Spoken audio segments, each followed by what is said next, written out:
Hi, welcome to Forge TV's Newsbite. I'm Scarlett Marshall. Ranmoor Village is often considered to be the quietest student accommodation choice next to Endcliff Village, but all that changed on the night of Tuesday the 24th, when students pre-drinking in Wimbury apartments were visited by a rowdy intruder around 10:15 p.m. The man, believed to be a student, interrupted proceedings and started waving around what was thought to be a gun. Police were called to the scene and the man arrested.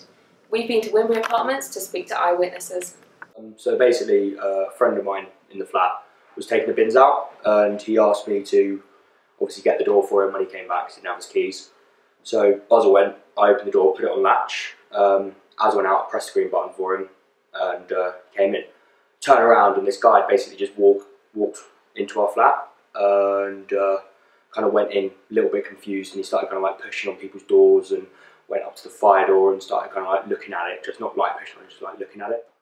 He went up and down the corridor like knocking on doors and stuff, and he just wasn't saying anything other than "I'm God." Someone was banging on my door and I thought it was Ben, so I told him to go away, to leave me alone because I was cleansing, and the knocking continued.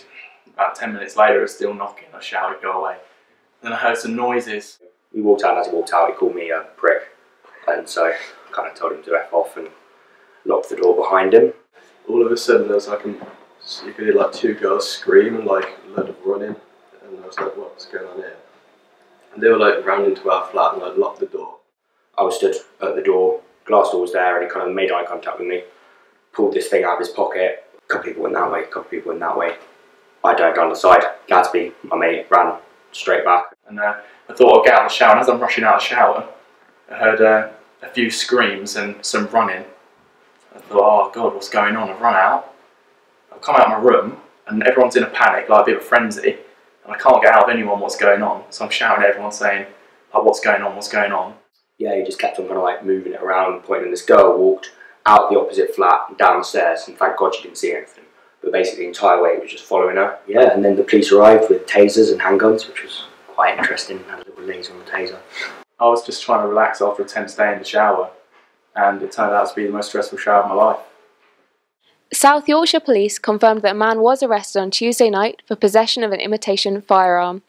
Witnesses claim that security staff on site confirmed that the boy wouldn't be returning to Sheffield University.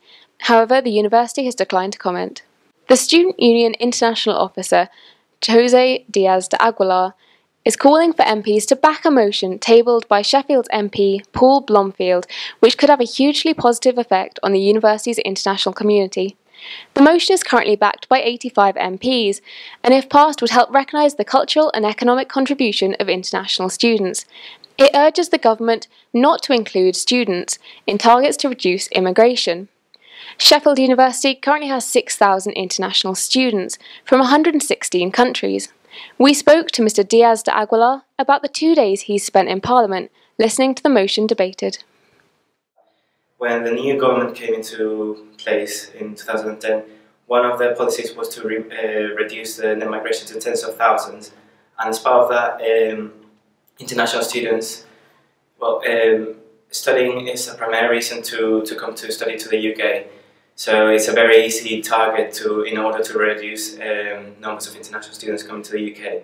They're going to make life impossible for international students. So although they might be making a logical case, they're just always going to look at it from the most conservative and negative point of view. And then at the same time, the universities themselves, they act as sponsors of the international students. So in the worst case scenario, they have to stick to the visa rules to comply with the government, because if not, they lose their ability to recruit international students. And what that means is, like, in the worst case scenario, the universities are always going to be on the government side. So that leaves a huge unprotection of all international students at the moment. I feel like if you actually have a read through the problems and you realize the kind of dimension of them, you will definitely see that international students deserve a far better support from the whole student community in the UK. So I encourage you to read, to share, and to lobby your MP. And I just really hope that things go better for international students after the general election. Over to Holly. The candidates for the 2015 student officer elections were revealed on Friday the 27th. Student officers represent students on university boards and influence policy at the university based on the issues faced by students.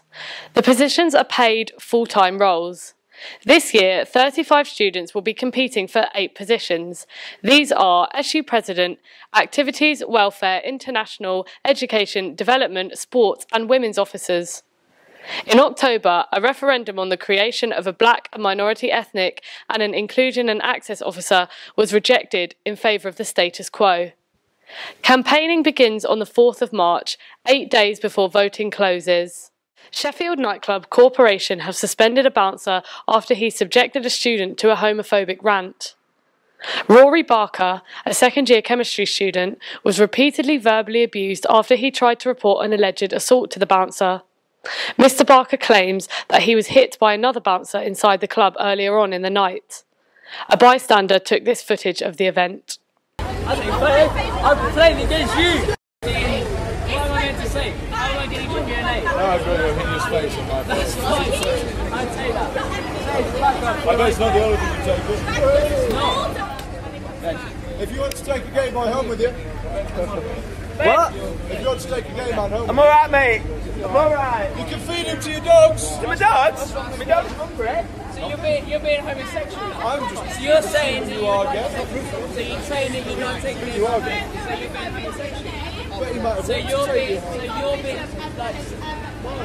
No, I accept that you're gay. This has gone from assault, Being gay is sexual okay. assault, to calling people gay because they're not gay, but then you're still making judgments. Oh, you mean you're not gay? I'm sorry, I thought it was. On Tuesday the 24th of February, a spokesman for corporation issued this statement via their Facebook page. Further to comments made on Friday the 20th of February by a member of security, we have now had the time to investigate this incident more thoroughly, and as a result, this individual has now been dismissed. We are shocked by this person's outburst and disgusted at such, and would like to apologise for any offence caused by this former employee. This incident occurred following the ejection from the venue on the above date of 3 individuals, 1 male and 2 females, for fighting. They were lawfully ejected following their admission of instigating the said affray. 2 of the individuals were involved in an incident 3 weeks previously. The group remained outside the venue for 30 minutes, during which time they began fighting with each other, as well as verbally and racially insulting the security staff. CCTV footage of the above has now been passed to the police. Rory Barker declined to comment. That's all from Forge TV's Newsbite this week. I'm Holly Barrett, reporting for Forge TV.